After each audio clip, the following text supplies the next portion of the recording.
Good morning and welcome everybody on this wonderful Friday morning, day 3 of Planet Native. Thank you so much for joining us again.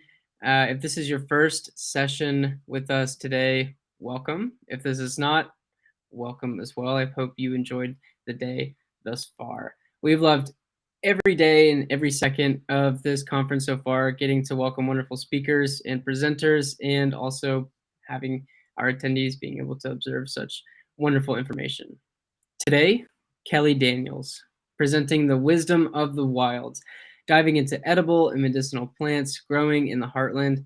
Kelly Daniels is the executive director of the Blue River Forest Nature Sanctuary, a nonprofit that endeavors to cultivate an awareness, appreciation, and devotion to nature, ourselves, and others. The sanctuary organizes experience-based connections to nature for people of all ages, bringing self-empowerment, better outcomes for physical and mental health, and reconnection with their inner humanity and the world. Kelly is a certified forest therapy guide with the Association of Nature and Forest Therapy Guides and Programs. She facilitates guided forest therapy walks on her private forest property, teaching about the wild edibles and indigenous plant medicines. I would like to welcome now in the wonderful Kelly Daniels. Thank you so much. Hi. Thanks for that great introduction. So we're gonna be going through some slides that are basically going to show about what we are doing here on the land. We created this nonprofit to protect this space, to protect the plants here, the animals, and to teach people about the world around them, the nature around them that people are so disconnected from right now. So we're in a wildlife corridor here. The Japanese would call it the Satayama zone. So it's the place between the city and the wilderness, and it is a place for healing. It is the best place for healing. So what we do here is we do a lot of providing space for children and adults to heal and to connect with their hearts and to connect with one another and to really learn how to love the land again. It's really neat to have a place where through the 4 seasons they can see how it changes. They can see what plants are growing now, what plants can we eat, what plants are going to like help us with medicine. And it's really simple things that we do with the children to really help them to be connected with it in a different way. Even when we do our forest therapy walks, we take a tea from the land, and we end with a tea where people can actually taste something that came from the land and connect to it in a deeper way. So we create these programs that are experiential for kids, and we work with the clay on the land, and we work with the plants on the land to really get them hands-on connected with everything. It's very experiential. We have a lot of circles with the children where they are connecting with one another. They all have a space to speak, a space to be themselves and to feel safe. And it's very different than the traditional classrooms. It was based on an Apache elder's teachings that we learned about 20 years ago. I took my children to a camp in Oregon that was based on this Apache elder's teachings. And one of the things that he said was that people are a part of nature, and we must help them grow stronger by teaching them and showing them the sacred ways. This is the best way we can protect the precious gift of life for future generations. So we can share about the plants, we can tell them the names of the plants, but until we immerse them and help them create a love for it and help them grow up the way we used to grow up. Kids are right now growing up on asphalt and concrete with screens in front of them. They're very disconnected from the nature, and nature is a part of us. We believe that it's an integral part of us, that we have we've got to reconnect to in order to survive. And this is a way that this is our way of doing this in our little spot in the world, is saving this property so that all these beautiful wild plants can be shared with the children and adults. And this land is very, very important here. This is the Blue River Forest Nature Sanctuary, is on the edge of the valley, at the very headwaters of the Blue River. And the Blue River is the largest watershed in the entire city. And Heartland Conservation Alliance did a documentary on it that you should check out. It's on YouTube. That's all about saving urban rivers and the importance of the Blue River. Where I live is actually where the main campgrounds of the Black Bob Chief of the Shawnee Indians lived, and it was considered a very sacred place. And it was where two rivers come together to form the beginning of a river, and it's a good place to pray. So we wanted to carry on that tradition of understanding the reverence of this place. So when we do our camps, we teach the children 3 heart agreements. That is reverence, respect, and responsibility. And we talk about things that they just don't hear about other places. So we teach them about the acorns and how to take the tannins out of the acorn, and how to grind the acorn, and how to make it into flour, and how to make acorn patties like they used to make. We believe that it's really important to do this to help the kids basically connect to their roots, because it's part of who they are. And the understandings of the indigenous people were, something that helped them survive for thousands of years. We've only had this technology and this lived in our little box houses for a couple hundred years now. For thousands of years before that, they knew how to live in harmony with the land. They understood the plants around them that took care of them. There were no skyscrapers. There were no pharmaceutical drugs. There were none of these things that we have now. Some things can be a good thing, but it's gone too far to the point of civilization being very disconnected. People are sad. People are going through a lot right now. People are unhealthy. And if we can help these kids to reconnect and see that nature is there to take care of us, and that everything we need, and actually everything that we have, comes from the earth. Everything that we have, all the technology, all the building material, all the food, all the water, everything comes from the earth. So in order for them to remember that, and to want to protect it, and to want to save these native plants, they have to fall in love with it again. And so we provide this space where they fall in love again. And the kids can be themselves. There's so many different kinds of children, and so many kids now that can't sit still or sit in a classroom or follow the rules. So many of the camps are so full that they have to be a certain way, or they get kicked out. They just can't. They just have to conform. There's so much now that's all about conforming, and these kids here are able to be free and able to flow. And we do so many things in the nature that gives them flexibility and empowerment, that they literally don't want to go to any other camps after they've been here. So it's really rewarding to watch these children from the beginning of the camp to the end of the camp, and how they shift and change, and how they become comfortable again on the land. And they can just like lay around and just feel happy. And that's our main goal, is to help people to feel happy again. And part of doing that is reconnecting with our roots. And so that's why the importance of the native plants. It's everything. It's interesting to talk about the native plants, because A lot of the plants here, some of the plants are not, they're not native. It's one of those things that's kind of, it's an interesting, native is an interesting word, because it's even the Native Americans, the Shawnee Indians that were here last.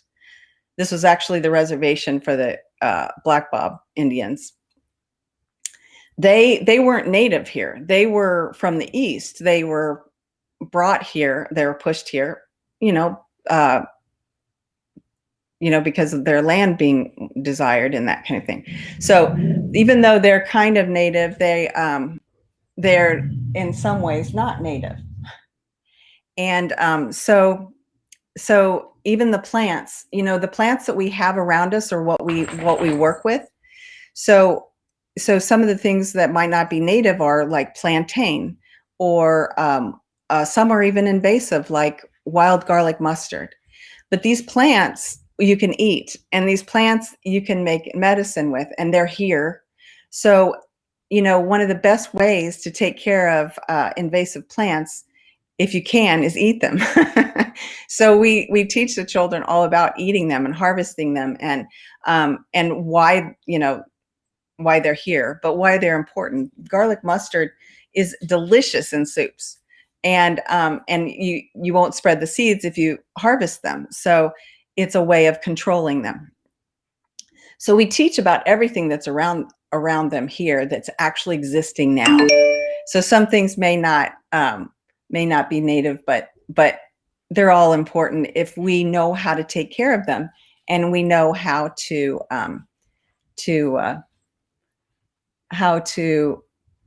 use them, what they're meant for. We're meant to be caretakers of them, and they are meant to help caretake us. It's all the circle of life. It's all about being in connection with one another. So a little bit about why we're doing this here is that this was based on an Apache elder's teachings, and my kids were 6 and 10 when I first read a book called Grandfather, that was all about an Apache elder who taught this youth the old ways. And it was so life-changing when we went to these camps that we went back every year until my sons became instructors, and we all learned how to teach this and how to bring it here to Kansas. So it's a really unique unique way that we do things. It's called HASA, highly organized, seemingly spontaneous activities. So it's very experiential, and it's very hands-on, and it's also very relaxing and fun. We do a lot of games, and it's all about teaching awareness skills. And we've kind of been dumbed down with our awarenesses. We're not using our eyesight like we could be able to use our eyesight, like wide angle vision, peripheral vision. We call it owl eyes with the kids. So we open up their world on how to really use their senses, because one of the main ways of healing is by being present and using your senses, and really, really listening to the forest, and really feeling the forest and smelling the forest, and things that, we take for granted. We even grew up doing this, but the kids aren't growing up doing this anymore. And there's a lot of sadness, and there's a lot of illness. And we believe that it's because they are disconnected from who they are. They are disconnected from the world around them in so many ways. And when we reconnect them and we empower them, and so this is what drives us to do this, and to have the opportunity to do this in this sacred space has been amazing. The kids are absolutely happy, and that just means so much to us. So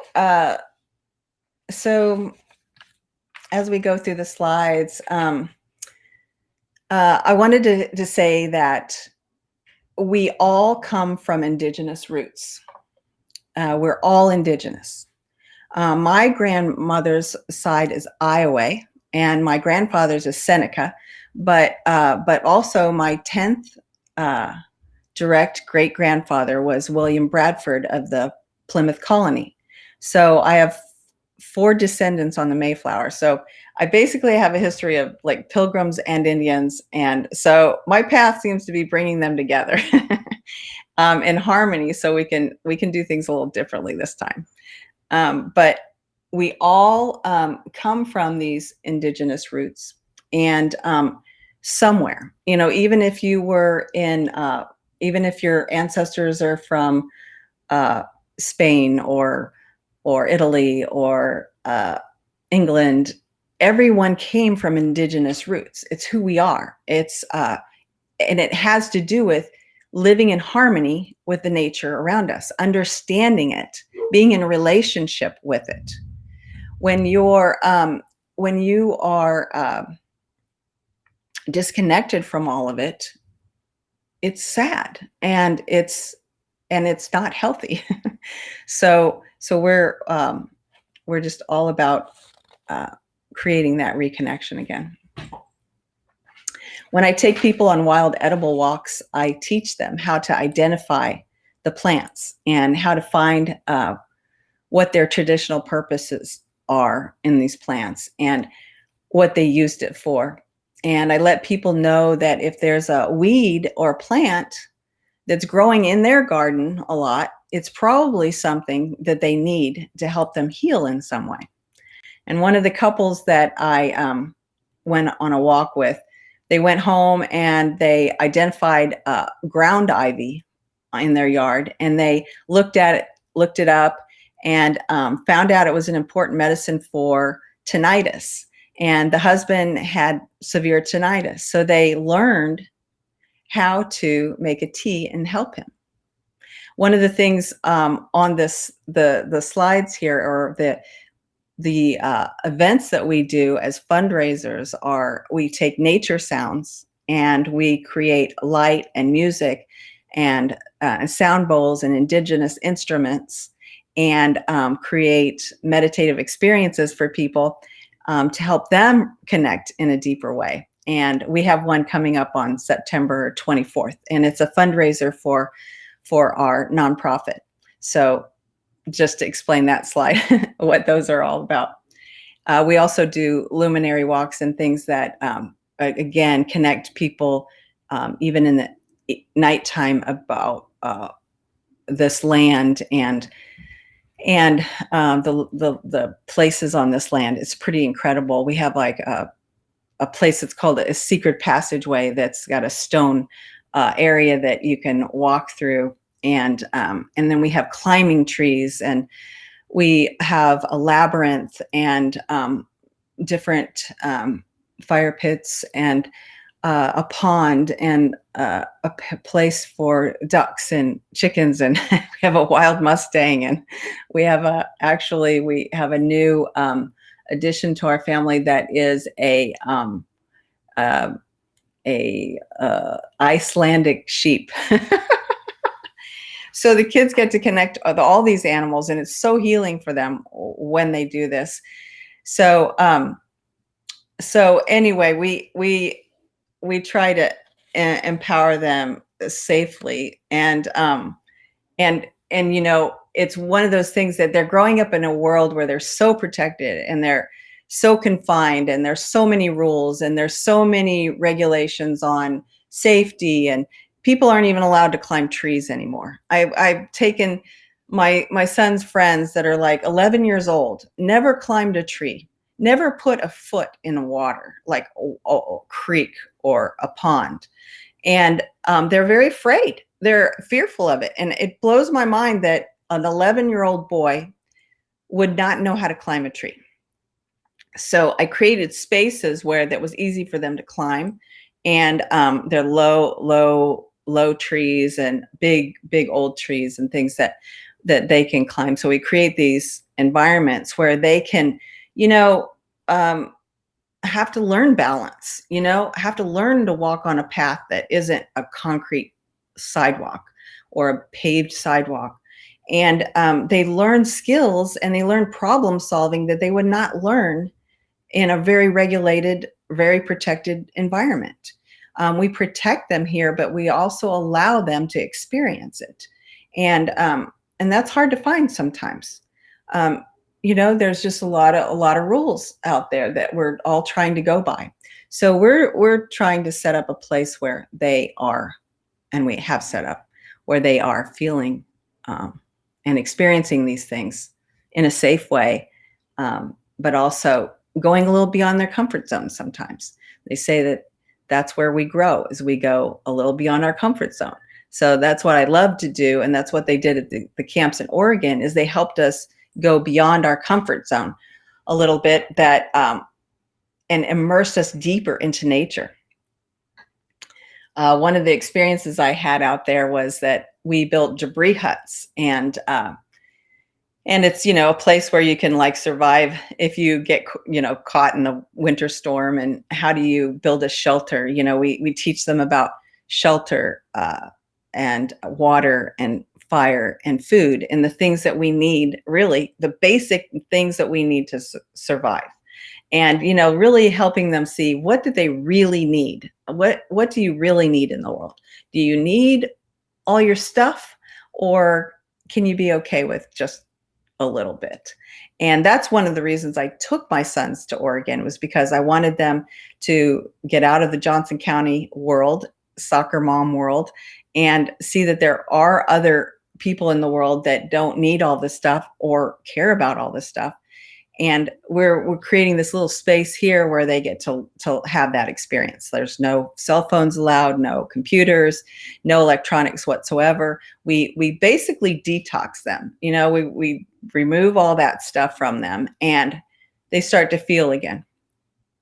And they start to laugh again, and they start to like do things on their own, and start to create things with rocks and plants, and they allow themselves to be creative. And it's so important to do that with them, because they don't get an opportunity just to create anymore. They're told what to do all the time, and they're given so many activities that they're just over scheduled and stressed out. So we mostly, like, it's almost like a retreat for them here, and it's just a place where they can play and have fun. So one of the things that we've created was these Wisdom of the Wild cards. And I'm a portrait photographer. I'm a photographer, and I've been for 30 years. And so I wanted to,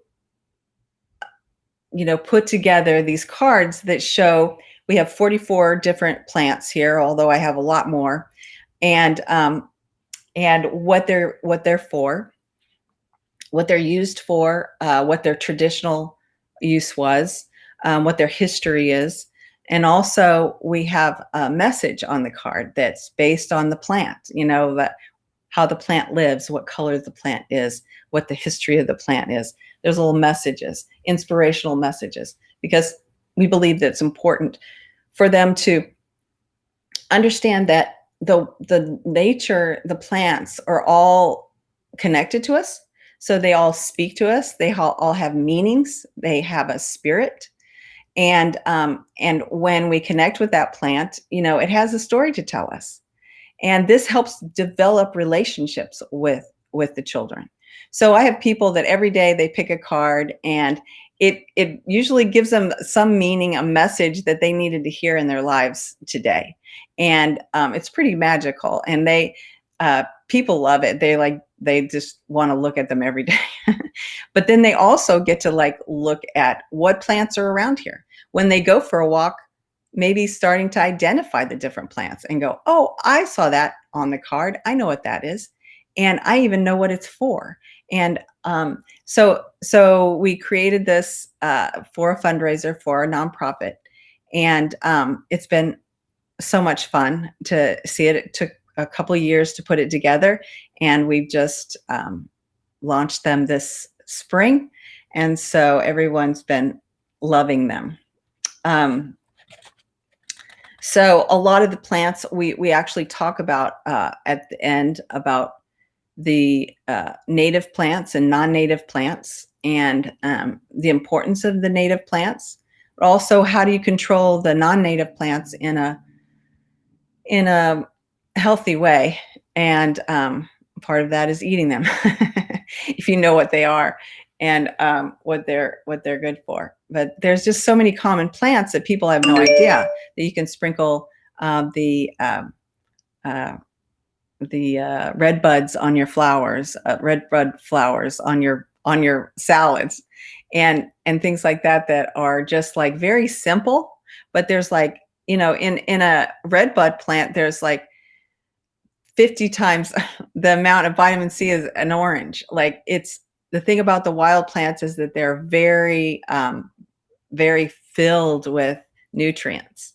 So many of the things that we get in the grocery store take a while to get there, and their nutrient level goes down. And if you know, like, about the plants around you, it's interesting to be able to just supplement your food a little bit. There's some rules about foraging too that everyone should be aware of, and that is that we only take a third. So if there's one plant that has this flower on it and there are no others around, you shouldn't eat it. You need to leave a third for the animals and a third so that the plant can grow and spread. So it's really important not to over forage for things also. We have things like the bluebells, which actually there aren't very many around here, and they came from the east. It's Virginia bluebells. So we believe that the Shawnees probably brought these seeds with them, and it's one of the things that's on the land that that you can eat. And we really feel connected to the ancestors here, because we are honoring the fact that they planted those, and that they planted that for the next 7 generations. They had a plan for this. It was something that they knew was going to take care of other people. And so that's such a beautiful way to live, is to understand that everything you do has impact on your children and your grandchildren. So we actually get to, harvest and eat these things that they planted 200 years ago. I mean, that is sustainability right there. That is sustainable. If you understood that the native plants that can actually live here and thrive here, they will keep going. They will go on forever. One of the things I wanted to share with you was a quote from an Oglala Lakota and named Russell Means. And he said something that his grandmother had said, and he said, "Before I was 6 years old, my grandparents and my mother had taught me that if all the green things that grow were taken from the earth, there could be no life. If all the four-legged creatures were taken from the earth, there could be no life. If all the winged creatures were taken from the earth, there could be no life. If all our relatives who crawl and swim and live within the earth were taken away, there would be no life. But if all the human beings were taken away, life on earth would flourish." That is how insignificant we are. I thought that was pretty profound. And, in all the times that we feel like we're that important, we human beings and our big egos and our destruction of the planet and our disrespect for nature in so many ways, these things aren't sustainable. And the earth will go on. The earth will replenish itself. All these things, you talk about what's real. What is real is nature. What this was here long before us. and God, Great Spirit, Wakantanka, created this, and so it's part of us, created us also.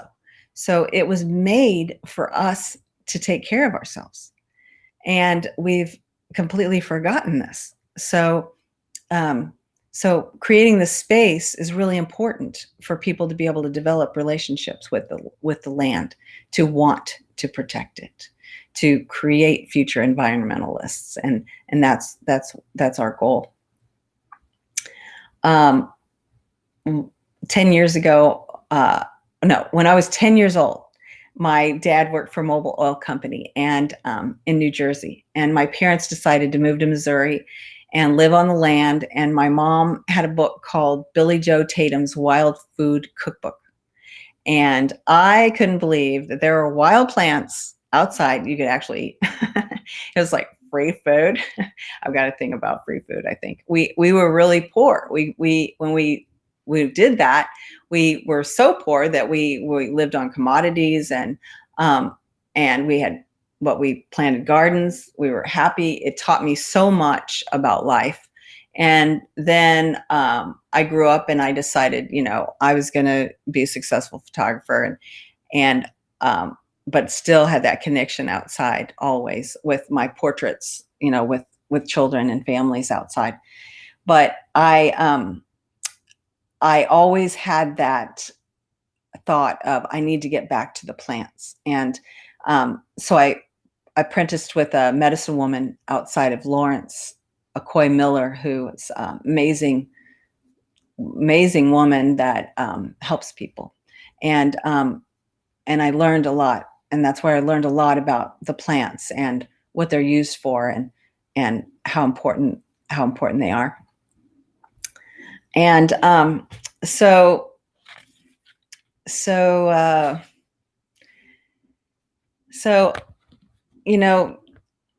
a little bit more about what we do is that that I kind of wanted to talk about was, we've only been in this technology world for a very short time.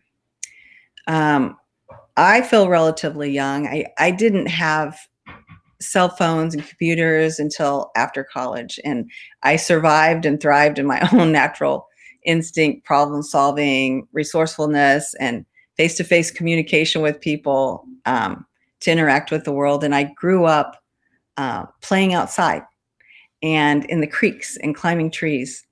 But it's not that way anymore. The kids today are growing up on concrete and asphalt. The rules are made for them to try to keep them safe, but they're just not experiencing life the way we did.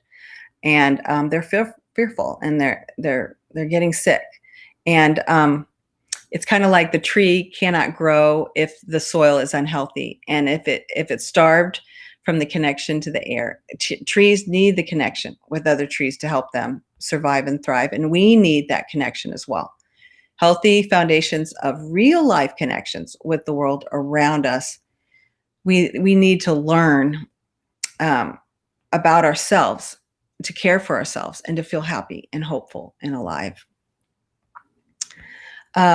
So we need to learn to live in harmony with Earth again. And our roots teach us about who we really are,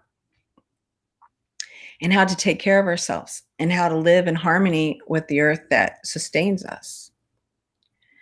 And everything comes from the earth in one way or another. Our food, our shelter, our water, our fire, it keeps us warm, cooks our food. If we don't reconnect with our roots and remember what's important, we're indeed going to destroy ourselves. And the earth will be fine.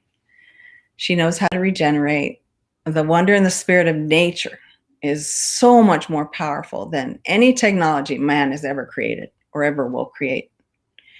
And we believe it's time to deepen our caretaker relationship with the earth, and remember who we are. So that is our goal. Some of the plants also on this slide, you'll see the sea oats. Those came from the East Coast as well. And also sometimes can be invasive, but they make flour. So we teach the kids about that. And again, it's about understanding that your world around you.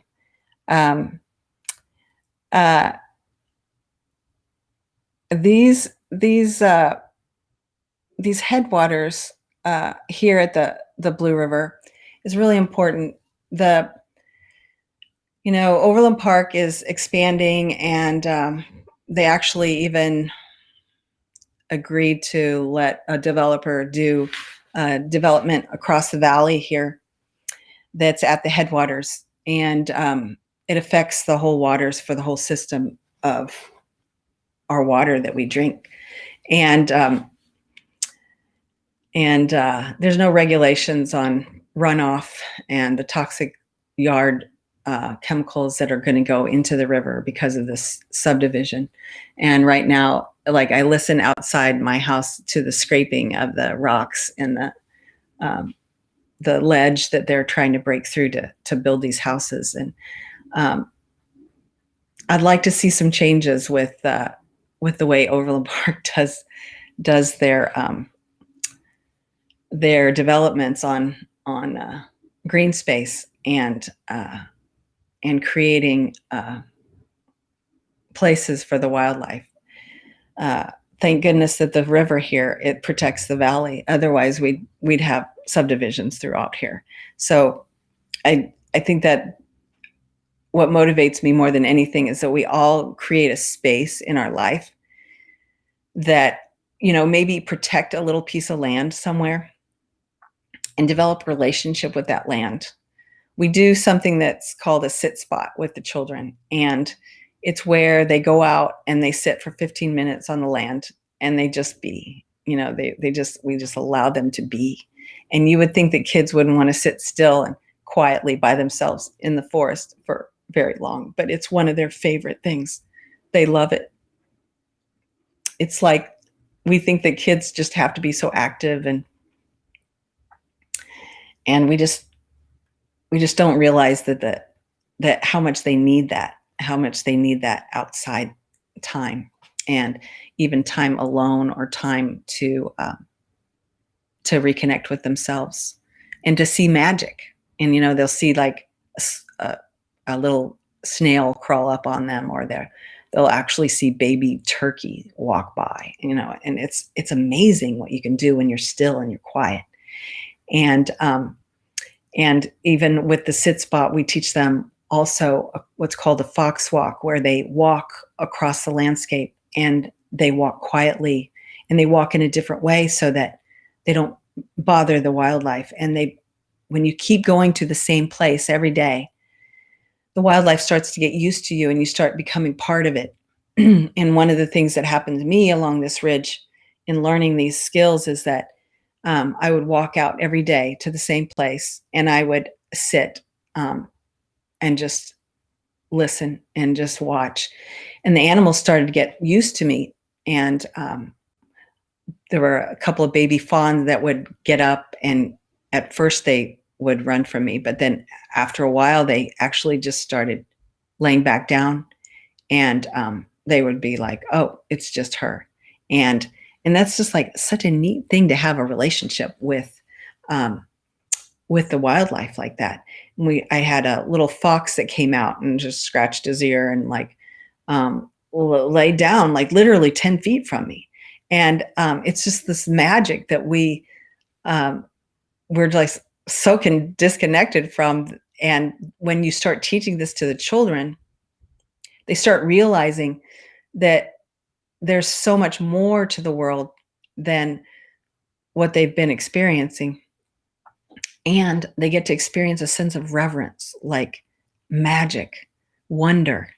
And these are the kind of things that you've got to have a space that is low key and that is intentional for this kind of work to happen. And So we realize the importance of that and watch it all the time. So,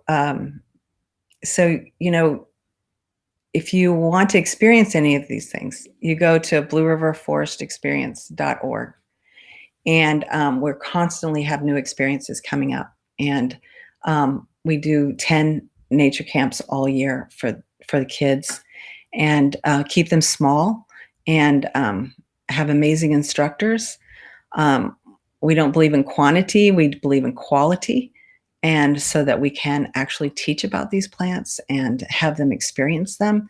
It is beautiful to watch the kids like say, I need a snack. And the mom will say, well, I've got something in the car. And the little girl will say, oh, that's okay. I'll just go find some wild onions. And it's like, it just amazes me the kids even like the wild onions, but they really do. And it's just like, we don't realize how much the kids need that, you know? And and then they just love the gooseberry bushes. We have lots of gooseberry bushes, so they go out and they collect gooseberries all the time. And it's neat for them to see like when the gooseberry starts, the flower of the gooseberry, the actual gooseberry, and then what can they make with the gooseberry. So it's like a full circle. And when they come different times of year, we have actually all year round nature programs. Nature Connection Circle, we do a lot with homeschoolers, and we do camps on days that are off for Blue Valley, and we immerse them in these days, and they get to see the different things in nature and how they change. And it seems like a whole new place when they come at a different season. So it's really good for them because they develop this relationship with a place. It's not just a vacation they go to once a year. That's really nice out somewhere out in the wilderness, which is great. But this is about developing a relationship with a place where they feel it's like their home. It's a part of them. It's an extension of who they are. And when their parents come and they take them out on the land and they give them a tour, they're so proud of it. It's like their place, and it's their animals, and it's like they want to share this magic so badly with their parents and help them understand like why they feel so happy here. And it's one of those things that you have to experience, because even in Oregon, when I went to the camps with my kids, it was, I couldn't even explain it to people. I couldn't explain why it impacted me so much that I just like didn't even want to come home. Like just creating that tribe. When we're with these children, it's like we do lots of circling. We talk about our experiences. We create experiences for them. We give them opportunity to share about it. Everyone, even the shy ones, are by the end are able to speak in front of people, feel safe in front of people. It empowers them in so many ways that they can take home with them, that helps their personalities and helps them feel good about life. And so having the experience is a little hard to explain.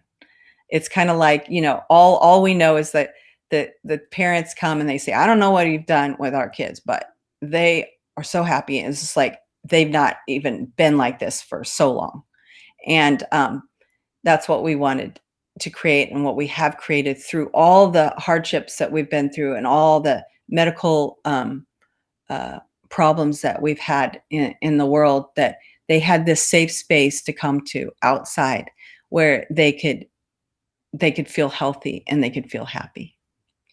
So I think that is pretty much what I want to talk about. And you'll see the slides will keep going about all the different plants that we have.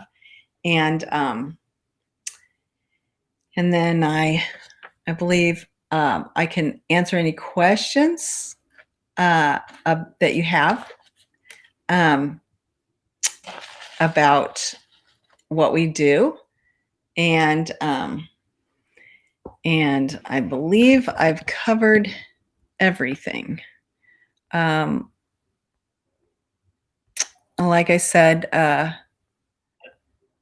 this is a really sacred place, and we're just really happy to share it with everybody. We have like foxes and wild turkeys and bobcats and coyotes and otters and raccoons and possums and minks and voles and owls and everything here. We even had in one of the little backpacks a little baby raccoon like slipped into one of the kids' backpacks to eat his peanut butter sandwich while we were just out in the at the pond, and he like looked in his backpack and he says, "There's a raccoon in my backpack." and we just I was like, I thought maybe he's talking about a stuffed raccoon or something, but it was a real raccoon. It was a little baby and he was really cute. And we let him out, but it was like those kind of experiences like you just can't have like normally. So it's just kind of fun that the raccoons actually feel safe enough to be nice and come visit us. It's tough to recreate scenarios like that even in like a safe manner. Normally, Yeah. think of these stuffed a raccoon in someone's backpack, they'd probably be a little bit upset about that. Yeah. Fortunately, it was a baby and he was like just curious and he was used to it. We'd actually watched him in a little tree. I think his mom had gotten killed by a coyote or something, and he was really like just hanging out, and they were able to walk really close to him and get up by the tree and look at him and just see what he looked like. We even had a hummingbird nest in the front, and we had it was a baby hummingbird, but he was like hanging over the edge of the hummingbird nest, and like getting ready to leave his little nest. Didn't really want to leave yet. We got a tall ladder, and the kids would climb up, and they got to see this hummingbird face to face. He was like blinking, his eyes were blinking, and they were like, "I've never seen a bird blink," and it was neat. He waited for all 24 kids to go up the ladder and look at him. And then the next day he was gone. So it was like these magical moments that we take. We try to let the land also lead us and teach us, and animals lead us and teach us as we're working. And the next day they got to walk up the ladder and put their hand inside the hummingbird nest and feel the soft spider webs that it's made out of, and the lichens that the little tiny lichens that they make to make the little nest. And it's like, these are the kind of experiences that connect them in a way that, wow, they want to protect this. They're like, there is something to this. This is cool. And, in order, we can talk about native plants all day long, but until they like really experience them and they realize, wow, this is important. It's not just a name. It's not just something that was always here that can grow easily and we don't have to use a lot of water for it. There's so many important, reasons to have native plants. But in order to really get people to connect with this, we've got to like teach them why they're important to us and what they're for. And even like the fact that there's so much more to them than just the scientific name of a plant, and that they were here for a long time. So, building that curiosity is something that's not only vital to children, but even adults, everybody. You have to have an interest in it in order to really open your mind up enough to understand what exactly these things are and how important they are. I had a couple questions that I conjured up during your presentation, which was wonderful, by the way. Thank you so much.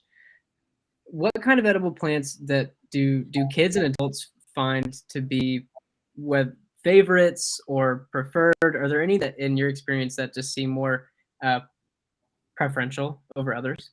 Yeah, one of the first plants that they learn about is they learn about, like, we learn about awarenesses. Instead of hazards, we call them awarenesses, like, poison ivy, bug bites, just whatever could happen to them out in nature. We call it awareness. As long as we're aware of it, we can take care of it. We can like walk around the poison ivy. Usually if there's poison ivy, there's also jewelweed around that can help you heal the poison ivy. So we teach them about these things. So they learn the connection with all the plants. And one of the plants is called a plantain. And it is also, they call it ridgeback because there's long ridges of lines on the back of the plant to identify it. And it's a plant that is all over the world. It's one of the most powerful medicines there is. I I don't believe it's native here, but it's everywhere. It's in people's yards. Actually, the kids called me the forest lady that teaches them about yard. What was it? Yard food or something. Yard food. And and they these plantain grow everywhere. Now, of course, you shouldn't eat or put anything in your mouth if it's been sprayed, or you have chemicals around. Well, we don't do any of that. Like, there's no chemicals here, there's no spray, so they're safe. So we teach them about that. But there's a plantain, and they can pick the plantain plant, and they can put it on a sting or a bug bite. They chew it up. It doesn't taste that great, but they chew it up and they put it on their sting, and it completely stops the pain. Wow. It also heals it really quickly, and it's like fresh medicine, and they know where to get it. So if they get a little scratch, or they get a little bug bite or something, they know where the plantain is, and they go and they get it and they chew it up. And so we got kids with green stuff all over them, and they love it because it's like they're taking care of themselves. Like, they're used to having to, like, go to an adult, get a Band-Aid, get some medicine. Well, this is like just an example of how they become empowered to take care of themselves. And it's so neat for them to teach their parents about it too. Like, this is like this stuff that's around us all the time, and we don't even know about it. And so the plantain is a really special one that kids know about. They call it Ridgeback too, but they love that. They love the henbit. There's just the wood sorrel, the yellow wood sorrel is like one of the favorites because it tastes like sour candy. And it's got a really neat flavor to it, and little yellow flowers, and it's in the deck of cards. We teach them, like, dandelions. Like, dandelions get such a bad rap. And they're an amazing, very powerful medicine. All of it: roots, leaves, flower, everything. They don't taste very good, but sometimes that has to do with the fact that we have so much sweet in our diet that we need bitter, and that provides a bitter. So, but there's ways to prepare it. You can, like, fry the flowers. You can, make it in a way. It's just like acorns or even buckeyes. Like, they're full of tannins. You can't just eat them. You can't just get sick. So we teach them that. How do you do it? How do you soak it and remove the tannin from the acorn and let it dry, and do this over a period of time and get the tannins out? And then how do you grind it up, and then you make it into flour? Like, how magical is that for the kids? They've been around acorns forever, and they have no idea that was one of the main food sources. Imagine all this free food that's around us, and we have no idea. We're, like, so dependent on the grocery stores and the pharmaceutical companies. We've completely forgotten that we're actually surrounded by life that is here to take care of us. So I think that red bud flowers are a really neat thing for the kids to, like, take off the red bud trees, and they taste really good, and lots of vitamin C, and even the garlic mustard, that's an invasive. They'll just eat it. And I love it. Like, I had a hard time getting my kids to eat greens. I think everybody does. But when it's kind of like growing your own garden, the kids, like, when they grow their own garden, they tend to, like, eat it. Well, the same thing out in the wild. If they learn about what it is, it's neat that they know that they can go harvest it. And the gooseberries here, we have so many gooseberries, and we have black raspberries, and wild black raspberries that grow, and we have pawpaw trees, and a lot of the forest here is an indigenous forest. It's the old growth forest. It has a natural, the way it was supposed to be done. Like, we're supposed to have, oak trees, and then we have pawpaw trees under them, and buckeye trees, and then we have the medicinal plants underneath that. So it's all naturally done. So many places there are so many invasive plants like the Japanese honeysuckle that just take over an area, and nobody's caretaken it. So it has gone out of control. So if we know what we need to do gradually, we can take care of these things, and also you know, eat them if we can. Even a autumn olive, which is considered an invasive all over, people found out that it has lycopene like a tomato, like 10 times the amount. And so they harvest all the berries off of these bushes, and they are a very powerful medicine, and they don't spread if you harvest the berries.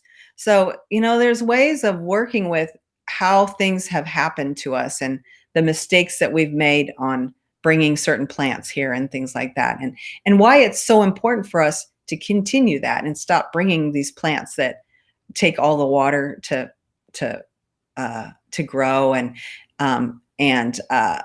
are just difficult. It's amazing how many things in our gardens are like so difficult to grow, and like even spinach is hard to grow.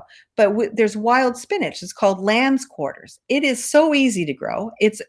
It's also related to the quinoa family, so it has grain that you can eat. It's like, but it's a weed that everybody takes out. Everybody removes. I let my garden go one year, and just to let it, give it a break. And all these wild, I was like, okay, this is a message for me. All these wild edible plants grew there instead, like lots of wild spinach, lots of just amazing little plants that I was like, wow, I guess I need to let things go more. We for some reason made things very difficult for ourselves.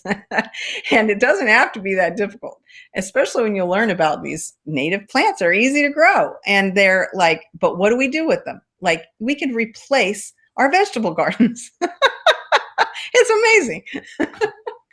That's so true. You hit on a topic that will resonate with a lot of people, that there's a lot of free food that we can just incorporate not only in our diet but in our daily lives. And not only will that have those medicinal benefits, but it brings you closer to the earth. It brings you closer to these natural systems that were here well before we were, and are the reasons why we're alive today. We're getting close with time, so I would just like to remind everyone that immediately following this session, Kelly Daniels will be in for office hours. So any questions, comments, discussions you want to get in with her, you will be able to do those within her office hours starting at 10:30. Kelly, thank you so much. This was a wonderful presentation. I know I enjoyed it a lot. I know everyone else that watched it had to enjoy it as well. It's such an interesting topic because a lot of these questions we ask, we can look up on the internet, but then there's kind of that disconnect, like you said, bringing people back to nature, walking them through these areas, showing them not only what's growing, but the reasoning, the purpose for all of this is paramount to people better understanding the planet and better understanding ourselves. So thank you again. Everybody give Kelly a virtual pat on the back, round of applause. Thank you so much, Kelly. And her office hours begin at 10:30. So I believe that is it. Please go through after this session the evaluations. Please complete those. That means a lot to us. Thank you for everyone joining us again on day 3 of Planet Native, the final day. So Kelly, thank you again. We appreciate your time more than anything. So You're welcome. Thank you. All right.